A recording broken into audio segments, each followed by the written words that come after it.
и като цяло сме благодарни, сме живи.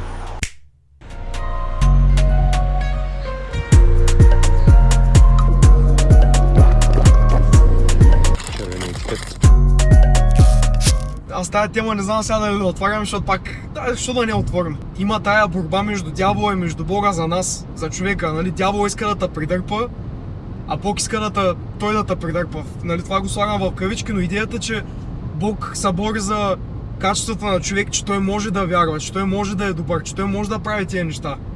Факт, той го се бори за това. А дявола за обратното, нали? Той твърди, че ние не сме такива, ние не можем, ние по природа сме гадни. Ние сме все едно и той се бори на Бог да му го докаже това. И все едно ти вярвайки в това, че нали, човешко все едно кофти е това нещо, не върви. Реално би трябвало да има нещо добро в нас, нали? Трябва да се борим за тая добрина. Факт, правим мизерии, много мизерии. Но ако си с този менталитет, докъде ще стигнеш, разбираш ли?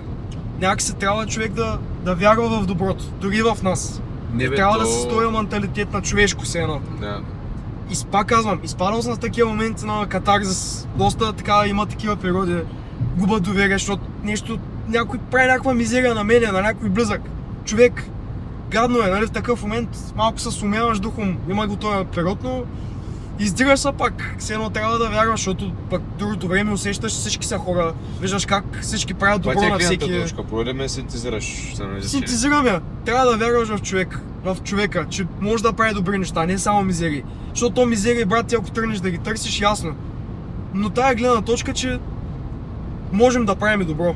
Човека. Хората, които си измислят някакви неща и имат свои интерпретации извън това, което Бог е оставил, това, което израства от почвата, не е много хубаво. Но като цяло не съм казал, че в хората няма добро. Най-малкото, което е факта, че хора, които даже са далече от Бог, нали, въобще тая дума не съществува в речника им като цяло. По презумпция, им е хубаво да изпитват любов, нали. Даже и родители такива, на тях им е хубаво да дават на децата си, те да знаят, че това е, нали, истинската любов. Родителя, когато дават на детето си, не очаква в замяна, нали, това е истинската любов реално, без да очакваш ти в замяна. Бог е създал хората по своя образ и подобие. Нали, ние сме създадени да обичаме да го правим това нещо. А вече ролята на дявола е това, никой сме взели като решение, реално, че сме сметнали нещо за по-добро и просто сме решили, че ние се знаем и това, нали, не е в основата на нещата и в основата на нещата е аз да решавам какво да правя, аз да взимам решенията вместо Бог, нали. Седмицата мина прекрасно, въпреки всички трудности, въпреки всички препятствия.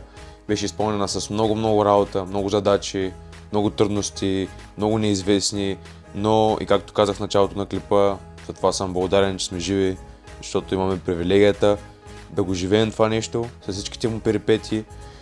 За разлика от много други хора навсякъде по света, които изпитват гонения, войни, ние живеем прекрасен живот, въпреки че имаме някакви проблеми, неща, които не знаем как се правят, неща, които ни потискат, трудности на живота, трудности на работата, трудности на здравето. Трябва да бъдем всяка една секунда благодарни, че сме живи, защото иначе продължаваме да ламтим за още и още и въобще не оценяме това, което имаме. Затова продължаваме напред, градим, дисциплинираме се, променяме се, развиваме се, получаваме се, помагаме се, подкрепяме се.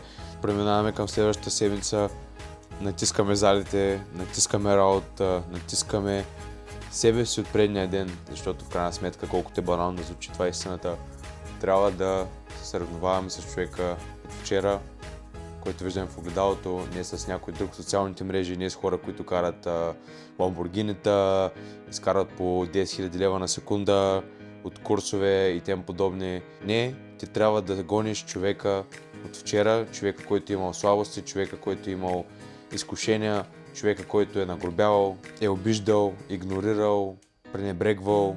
Трябва да победиш този човек.